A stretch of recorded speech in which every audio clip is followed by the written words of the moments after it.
नेमसू जिंदाबाद बंका मुर्दाबाद वैद्युत बंदरा मुर्दाबाद नूरुल हुदा मुर्दाबाद We want justice. No justice, no arrest. We want justice. Jai Ho!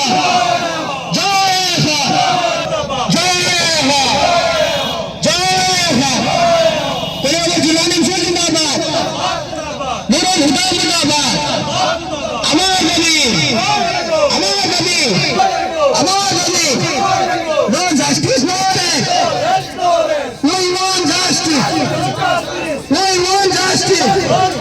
বর্তমানে বিভিন্ন রাস্তা মেরামতি করা পূৰ্বাঞ্চল সংখ্যালঘু ছাত্ৰ সন্থা শ্ৰমিক নেমচুৰ কলিয়াবৰ জিলা সমিতিৰ উদ্যোগত বৰগুলি আঞ্চলিক আৰু ৰাইজৰ সহযোগত আমি নেমচুৰ ফালৰ পৰা 2 ঘণ্টা ধৰ্মঘট অৱস্থান ৰূপায়ণ কৰিছোঁ। আজি আমাৰ দুটা বৃহৎ দাবী আছে। এই দুটা দাবী হ'ল আপোনালোকে জানেই লাউখাৰ পৰা যি নেকি আপোনাৰ ৰূপপুৰ হয় আপোনাৰ চুলুং হয় তেজপুৰ সংযোগী যি মাথৰি পথ এই মাথৰি পথ বৰগুলি বজাৰটো এনেকুৱা জৰুৰীন অৱস্থা হৈছে আপোনাৰ কোনো ধৰণৰ স্পীড ব্ৰেকাৰৰ ব্যৱস্থা নাই। ইমান ভিৰ থকা বজাৰখনত আজিলৈকে চৰকাৰে কোনো ধৰণৰ বা প্ৰশাসনে বিভাগীয় কৰ্তৃপক্ষই কোনো স্পীড ব্ৰেকাৰৰ ব্যৱস্থা কৰা নাই। আমি আপোনালোকৰ জৰিয়তে আমি গণতান্ত্ৰিক আন্দোলনো কৰিছোঁ। আজি এই বাতৰি হোৱাৰ পাছত আপোনাৰ 7টাকৈ এক্সিডেণ্ট হৈছে, তাৰ ভিতৰত 3জন মানুহ স্পেড ডেথ হৈছে।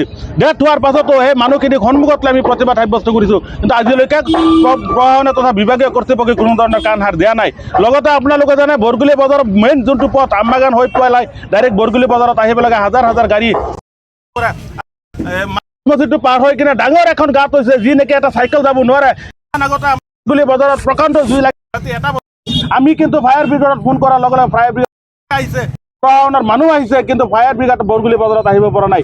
তাতে ৰখি পেলাই পাইপ লগাই এই জুই নুমাবৰ কাৰণে সক্ষম হৈছিলে। আপোনালোকে দেখা পাইছে আমি বৰগুলি আঞ্চলিক নেমচুৰ সহযোগত আমি কলিয়াবৰ জিলা সমিতি আৰু ৰাইজৰ সহযোগত 2 ঘণ্টীয়া অৱস্থান ধৰ্মঘট কাৰ্যসূচী ৰূপায়ণ কৰিছোঁ। আমাৰ মুখ্য উদ্দেশ্য দুটা, এটা হৈছে বৰগুলিৰ পৰা যি আমবাগান সংযোগী মেইন ৰাস্তা, সেই ৰাস্তাটোৱে বৰ্তমান ইমান আপোনালোকে গ'লে চাব পাৰিব যে ইমান পুখুৰী সদৃশ কিছুমান মানে পুখুৰী সদৃশ ৰাস্তাৰ এনেকুৱা অৱস্থা হৈছে যে যেনেকৈ আপোনালোকে চাই মানে এটা কথা মনলৈ আহিব যে ইয়াত ৰাজ্য চৰকাৰৰ কিবা উন্নয়নমূলক আঁচনি বা পুখুৰী সদৃশ তেনেকুৱা কিবা উন্নয়নমূলক আঁচনি মীন পালনৰ কিবা ব্যৱস্থা কৰিছে নেকি। আপোনালোকে সঁচাকৈ আচৰিত অনুভৱ কৰিব। এই ৰাস্তাবোৰ বিগত প্ৰায় 4-5 বছৰ ধৰি এনেকুৱা অৱস্থাতে পৰি আছে। বৰগুলি মানুহৰ সাধাৰণ ৰাইজৰ বৰগুলি মেইন বজাৰত অহা যোৱা কৰোঁতে ইমান অসুবিধা হৈছে যে নৰম যন্ত্ৰণাত বৰ্তমান ভুগিবলগীয়া হৈছে।